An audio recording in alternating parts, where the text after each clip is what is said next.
My name is Caleb. In the fall of 2018, I agreed to farm sit for my uncle, Elias. He lived alone on a massive property in Nebraska, miles from the nearest neighbor. He had to go into the hospital for surgery, so he paid me to watch the place, feed the chickens, and keep his German shepherd, Duke, company. It was an easy gig. The farmhouse was old but sturdy. The only thing that crept me out was the east field. The east field ran right up to the back porch. It was dead corn, yellow, dry, and 6 feet tall. And right in the middle, about 50 yards from the house, was a scarecrow. It was terrifying. It wore a dirty flannel shirt, ragged overalls, and a burlap sack for a head with holes cut out for eyes. My uncle had mounted it on a thick wooden cross. The first 2 nights were fine, but on the 3rd day, the wind picked up. I was sitting on the back porch drinking coffee around 5 p.m. I looked out at the scarecrow. It was swaying in the wind. But something looked off. The day before, the scarecrow was facing the house. Now it was facing the woods to the left. I chuckled to myself. The wind, I thought. It just spun it around on the post. I finished my coffee and went inside to feed Duke. That night, around 2 a.m., Duke started growling. He was standing at the back sliding glass door, the hair on his back standing straight up. He was staring into the blackness of the east field. I grabbed a flashlight and walked to the door. "What is it, boy? Coyote?" I shined the light through the glass. The beam cut through the dark, illuminating the rows of corn. I swung the light to the center of the field, looking for the scarecrow. I found the wooden cross, but the scarecrow was gone. The wooden post was bare. The flannel shirt, the overalls, the burlap mask, all gone. My stomach dropped. The wind was strong, but not strong enough to rip heavy clothes off a nailed-down frame.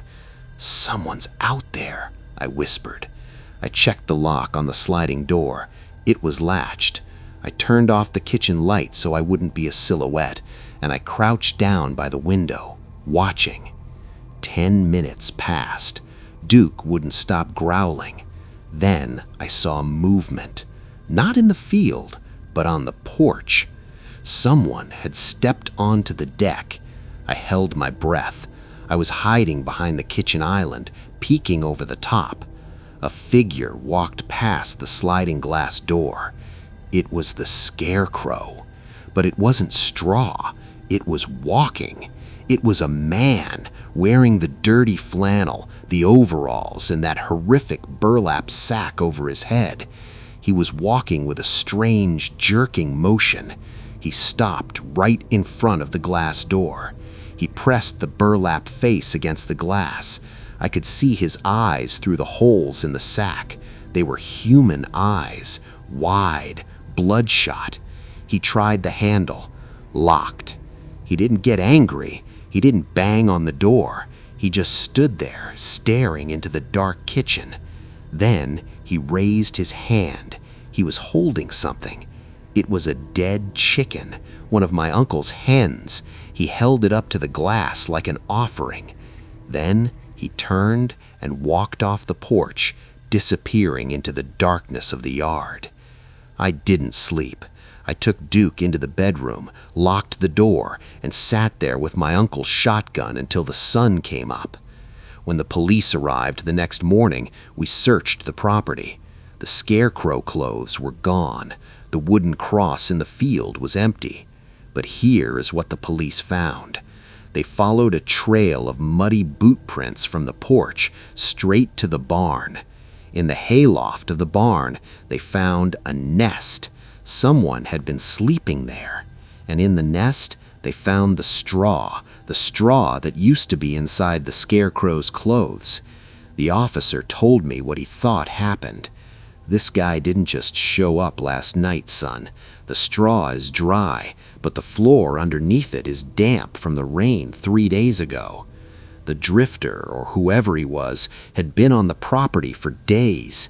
During the day, he would climb up on the wooden cross, put the clothes on, and hang there in the middle of the field, pretending to be a scarecrow. He watched me from 50 yards away while I drank my coffee. He watched me leave the house.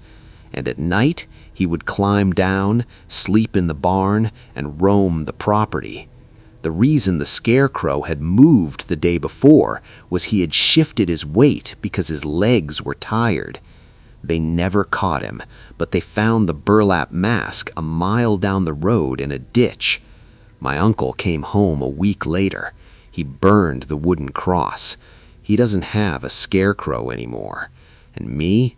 I don't go to farms, and if I see a scarecrow in a field, I don't look at it, because I'm terrified that if I look too closely, I might see it breathe.